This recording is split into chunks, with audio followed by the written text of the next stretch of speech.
Every time that they update this game, it looks better and better. I don't exactly know what they do to make it look better every single time, but it just does look a lot better. Like, even before I came into the simulacrum, like, that entire room looks entirely different. The lighting and the mood just completely changed, and it looks really, really cool. But that's not what we're here to talk about today. Today, we are talking about the Paracesis, and this is something that you get after completing any prologue that was added into the game. Now, I'm not going to talk about it, and I'm not going to talk about, the origin story of the sword itself, but it's a pretty cool sword. It's pretty unique. It's got some unique properties to it. So, if you look down in the bottom right-hand corner there, you're going to see that it is actually level 40. Now, because it's level 40, it gets additional Mastery XP, so it gives you 4,000 XP instead of 3,000, and whenever you get 5 Forma on it, it deals, I think, like 60% extra damage to sentience, and then it also has a higher mod capacity because it's just higher level, right? So,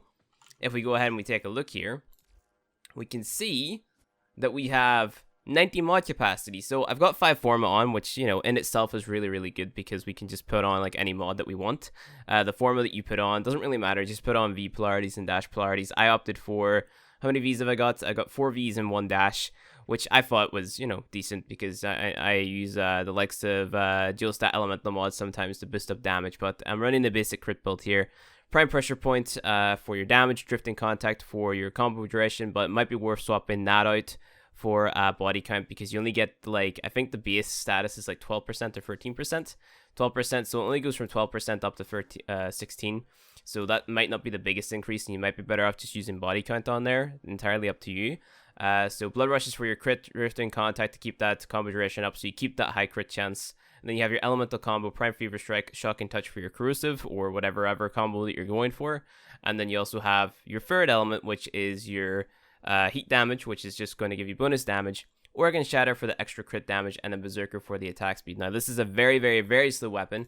If we take a look at the base stats, we can see that it's got a attack speed of 0.9, channeling cost of 5, and channeling damage multiplier of 1.5, critical chance of 31%, which is nice, crit multiplier of 2.6, damage block of 85%, leap 144, spin 288, wall attack 288, and a status of 12. With a free Riven Dispo, we got 100 slash, 11 puncture, and 31 impact. So it's a pretty well-rounded weapon, in my opinion. It's mainly crit, and it just shreds through enemies. I'm going to be using Cleaving Whirlwind on here because, Cleaving Whirlwind is my preferred stance whenever it comes to heavy weapons. But Temple Royale is also really, really fun, and I'll show you why. Now, with the base attack speed, super slow. But that's with, like, every single heavy weapon. It's a little bit faster than, I think, the Grand Prime. But, of course, that's not something that, Arcane Strike or Warcry or Volt Speed or whatever melee buffs that you happen to be using to buff your attack speed can't fix, right? So you can increase the attack speed of this weapon, pretty good. So, the other thing that we want to be talking about here is the fact that we have such a high mod capacity. We can actually throw on Sacrificial Pressure and Sacrificial Steel. Because of Blood Rush, Sacrificial Steel at this moment in time isn't really worth it.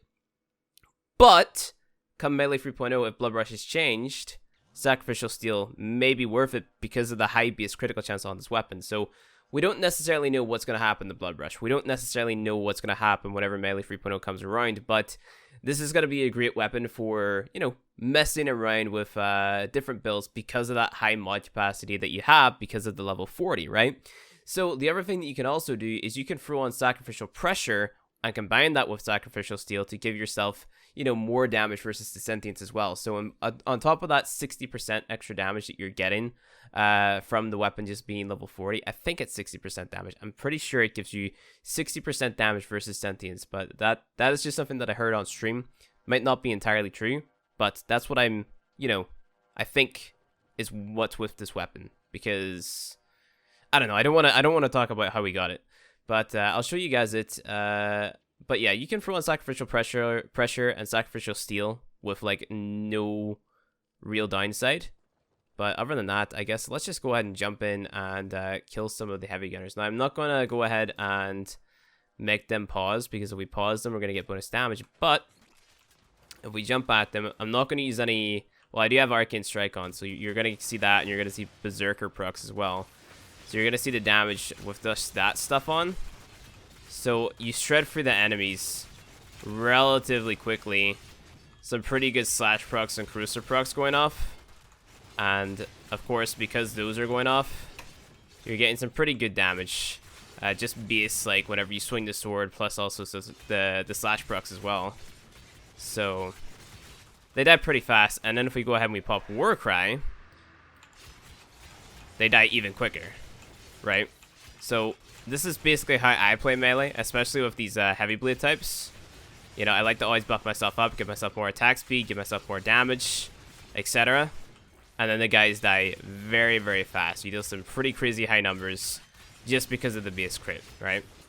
So it's a very, very unique weapon.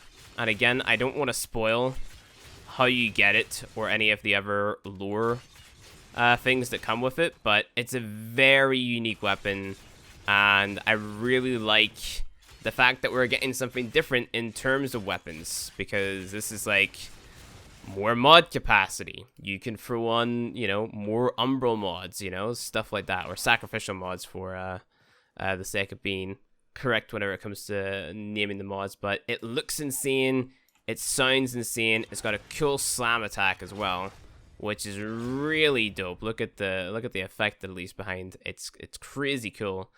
And yeah, I mean, I don't think I'm missing anything, but it's just a really dope looking weapon. And whenever you come across it in the time that you play Warframe, you'll understand how cool this thing actually is, because I don't know. I'm excited to see what it's used for later on in the game, and what different sort of like modding techniques we're gonna get for this weapon in particular, and other weapons that come out as well, if they decide to go down the route of you know, giving the mechanics that this weapon has, such as the extended mod capacity, higher levels, more mastery, etc. Like if they end up doing that with other weapons in the game and giving us like a different subclass of weapons, then that would be really, really cool. And I'm excited. I'm really, really excited for the future of just modding weapons and stuff in general, because that's what this weapon does. It opens up that potential for just more, you know. It's just like more stuff here, have something more powerful, you know. So I mean, I can't really say much else apart from wait for Melee 3.0 before you invest a shit ton of format into your melee stuff. Of course, if you really want to, I mean, I wouldn't recommend neglecting this weapon. Definitely put the 5 format into it, because we don't know what it's going to be used for later on. So definitely do that as soon as possible. Make sure you have that ready for whatever update may come out. But all I can really say is I'm excited for the future of modding and stuff like that. So anyway, guys, thanks for watching this video. If you enjoyed it, hit that like button below. If you want to see more Warframe content from me, hit subscribe, and I'll see you guys in the next one.